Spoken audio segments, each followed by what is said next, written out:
Today I am going to be talking to you about my findings on a hobby of a close friend of mine, which is poker. Poker can be seen as something that leads to addiction, and a lot of times it leads to bankruptcy. But what I've found is that poker is a game of strategy and mathematics, and if you master these things, then you have better chances than if not. So first thing is you have to know the statistics, the math of poker. So you have to learn what they call pot odds, which are basically how much is in the pot versus how much you're willing to put in. So you can base your odds off of that, and then you know that there's 52 cards in a deck, and there's 4 suits of each card, and there's 13 rankings of each card, and you can kind of base your statistics and your odds of a winning hand off of that. So those kind of things kind of give you leverage when you're playing. Another thing is you have to be aware of how you want to present yourself and how you play.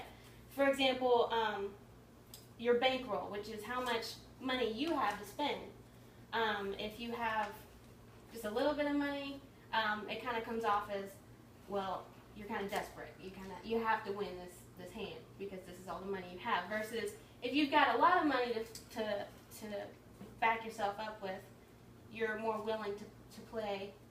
You kind of come with the loose playing and conservative, and you never want to play when you're emotional, which means like it's called playing on tilt.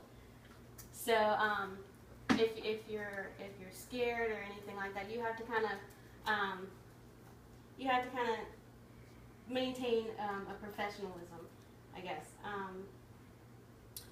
And another thing is communication. More so with body language in this kind of game. It's more of a silent kind of game. You want to pay attention to other players. You want to pay attention to their body language and kind of the nonverbal cues that they'll give you. So if you notice that somebody's nervous, or if their attitude or their posture changes, you know that they're on tilt. So you target that person, and that's another strategy of the game.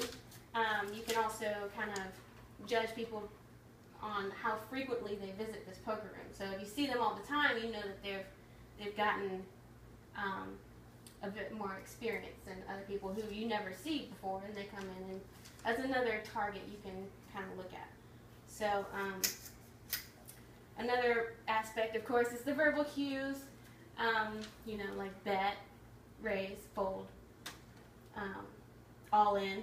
Those are things that you can kind of manipulate to your advantage. You can say it with confidence, so people are kind of like afraid of what you have in your hand, or you can say it with little confidence to make them think that they've got it, and so they're going to call you.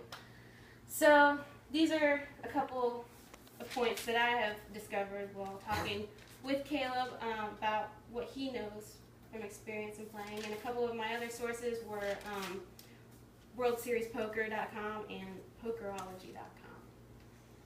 So yes. Yay! You guys think you gotta make something